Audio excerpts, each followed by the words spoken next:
है all India level पे पूरे म्यूजियम्स में गर्माई तातिलों में समर में कुछ ना कुछ ऐसा प्रोग्राम करते हैं ताकि टूरिस्ट को अट्रैक्ट किया जाता है। तो वैसे ही जो है हमारे जो हैदराबाद में एक फेमस सालार जंग म्यूजियम है, इंडिया में एक नाम रखते हैं। यहाँ पर जो है निज़ाम एरा के कलेक्शंस और कई ऐसे चीज़ें हैं जो सारे हिंदुस्तान में नहीं बल्कि वर्ल्ड में आपको नहीं मिलते हैं। सालार जंग म्यूजियम का एक मुकाम है पूरे दुनिया में। तो इस साल भी जो है यहाँ पर एक आज़ादी का अमृत महोत्सव यानी 75 साल में आज़ादी में हिंदुस्तान में कौन कौन काम किए थे पूरे फ्रीडम फाइटर्स के एक एग्जीबिशन लगाई गई है। बड़े बड़े फोटोस लगाकर उनकी क्या खिदमत थे, उनके क्या सैक्रिफाइसेस थे उसमें दिया गया है।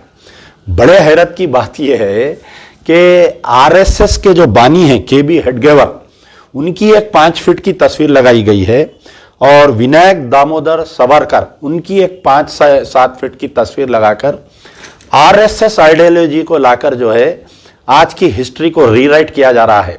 जबकि ये हकीकत है कि वीडी सावरकर जो सेलुलर जेल में रहते हुए उन्होंने एक मर्सी पिटीशन लिखा था कि मैं जो है अंग्रेज़ों के साथ काम करने के लिए तैयार हूं, मुझे जो है यहाँ से रिहा किया जाए।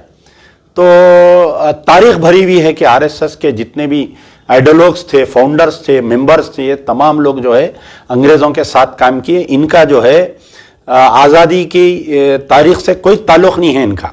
बरखिलाफ इसके सालार जंग म्यूज़ियम का जो बुनियाद रखी गई थी 23 जुलाई 1963 में पंडित जवाहरलाल नेहरू ने रखी थी और उसके बाद में इसका इब्तिदा डॉक्टर जाकिर नायक 24 जुलाई 1963 में इनका इब्तिदा अमल में आया था।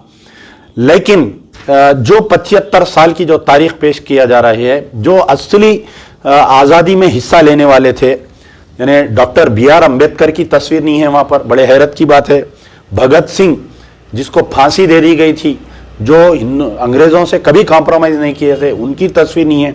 भगत सिंह के साथ दो जनों को जिसको फांसी दी गया था उनकी तस्वीर नहीं है।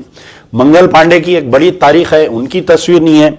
सुभाष चंद्र बोस की एक बड़ी तारीख रही हिंदुस्तान की आज़ादी में, उनकी तस्वीर नहीं है। खुद पंडित जवाहरलाल नेहरू की तस्वीर नहीं है वहाँ पर।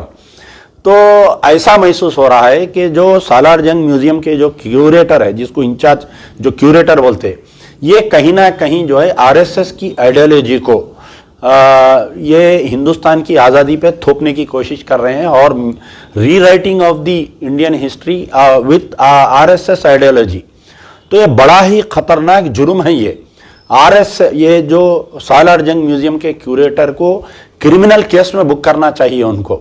और ये तस्वीर मजलिस बचाओ तहरीक MBT की तरफ से हम मुतालबा करते हैं कि ये 2 तस्वीरों को फौरी सालार जंग म्यूजियम से निकाल दिया जाए और हकीकी जो हमारी आज़ादी के लिए जो लड़े, तख्ते सूली पर चढ़े, उनके आप तस्वीर को लाना चाहिए।